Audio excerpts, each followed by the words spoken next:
சிவகங்கை மாவட்டம் மதுகுப்பட்டியில சமூக விழா நிகழ்ச்சியில பொதுமக்களுக்கும் போலீசாருக்கும் இடையே ஏற்பட்ட மோதல் வன்மையா மாறுச்சு.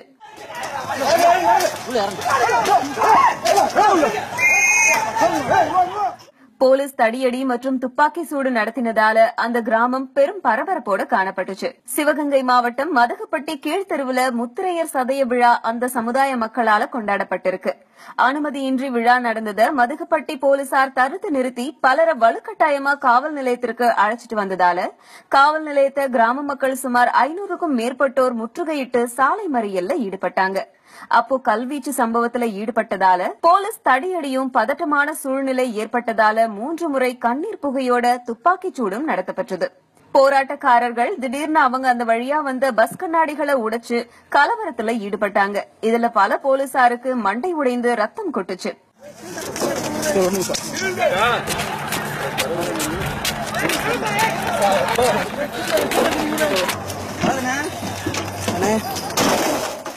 ஆனா காவல்துறையினர் தான் வன்முறையில ஈடுபட்டதா அந்த பகுதியை சேர்ந்த பொதுமக்கள் சொல்றாங்க.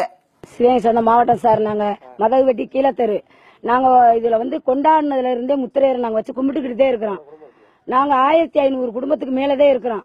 2000 தலைக்கட்டுக்கு மேல மதகுப்பட்டி கீழத்தெரு, மேலத்தெரு, சலுவரம், தச்சமுதுப்பட்டி, பற்ற, ஊத்துப்பட்டி, நாங்க எல்லாம் ஒரே கிராமம் தான் இருந்து நாங்க கொண்டாடினோம். கொண்டாடும் போது நாங்க இங்க அனுமதி கேட்டுதான் கொண்டாடணும். போலீஸ் ஸ்டேஷன்ல போய் அனுமதி கேட்டோம். அவங்க ரேடியா கட்டக்கூடாதுன்னு சொல்லிட்டாங்க. நாங்க கட்டல, நாங்க சிம்பிளா கொண்டாடுறோம்னு சொன்னோம். சிம்பிளா கொண்டாடிக்கிட்டு இருக்கும்போது அங்க இருந்து செந்தூர பாண்டியன்கிறவரு எங்க ஊர்ல எஸ்ஐயா இருக்காரு. அவர் என்னடா விசிறியா எப்படா கொண்டாடுங்கன்னு கேட்டாரு. நாங்க எப்போதும் வழக்கம் போலதான் கொண்டாடுறோம், நாங்க அதிகமான பட்சமா நாங்க கொண்டாடல அப்படின்னு நாங்க சொன்னோம்.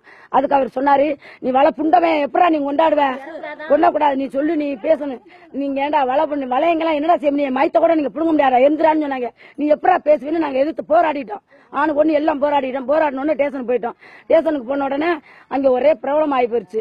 அங்கங்க எங்க சாதிக்கார எங்க இருந்தாலும் வந்தாக போனாக பிடிச்சு பிரபலம் ஆயிருச்சு.